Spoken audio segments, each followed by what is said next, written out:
ദേശീയ ന്യൂനപക്ഷ കമ്മീഷന്റെ അധ്യക്ഷനായി നിയമിതനായത് ആര്? ഉത്തരം പഞ്ചാബിൽ നിന്നുള്ള ഹർജീത് സിംഗ് ഗ്രവാൾ. ഇന്ത്യയിലെ ആദ്യത്തെ ഭൗമ താപ അതായത് ജിയോ തെർമൽ കിണറുകൾ കമ്മീഷൻ ചെയ്തത് എവിടെ? ഉത്തരം ലഡാക്കിലെ പുക താഴ്വരയിൽ.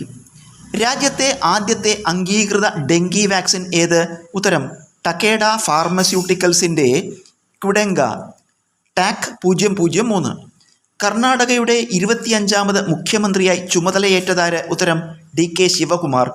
കേരളത്തിൻ്റെ മുഖ്യ തിരഞ്ഞെടുപ്പ് ഓഫീസറായി നിയമിതനായത് ആര്? ഉത്തരം ഡോക്ടർ A കൗശികൻ. മുൻ തിരഞ്ഞെടുപ്പ് ഓഫീസർ രത്തൻ U ഖേൽക്കർ ആണ്. ഇന്ത്യൻ ഫുട്ബോളിൻ്റെ 1-ാം ഡിവിഷൻ ലീഗായ ഇന്ത്യൻ സൂപ്പർ ലീഗിൻ്റെ 12ാമത് പതിപ്പിൽ ജേതാക്കളായത് ആര്?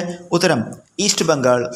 സാമ്പത്തിക ശാസ്ത്രത്തിൻ്റെ പിതാവ് എന്ന് വിളിക്കപ്പെടുന്ന ആഡം സ്മിത്ത് രചിച്ച ഏത് പുസ്തകത്തിൻ്റെ പ്രസിദ്ധീകരണത്തിൻ്റെ 250 വർഷങ്ങളാണ് ഈയിടെ പൂർത്തിയാക്കിയത്?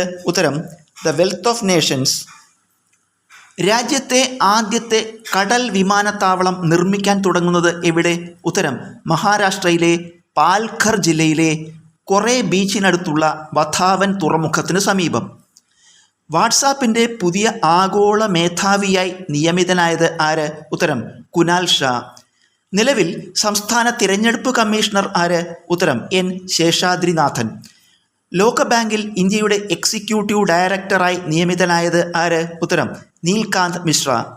റോഡ് അപകടങ്ങളിൽ പെടുന്നവരെ രക്ഷിക്കുന്നവർക്ക് ആദരം നൽകാൻ കേന്ദ്ര റോഡ് ഹൈവേ ഗതാഗത മന്ത്രാലയം ആരംഭിക്കുന്ന പദ്ധതി ഏത്? ഉത്തരം രാഹ്വീർ. 15 വയസ്സിൽ താഴെയുള്ള കുട്ടികൾക്ക് സാമൂഹ്യ മാധ്യമങ്ങളുടെ ഉപയോഗത്തിന് വിലക്കേർപ്പെടുത്തിയ ആദ്യ അറബ് രാജ്യം ഏത്? ഉത്തരം UAE.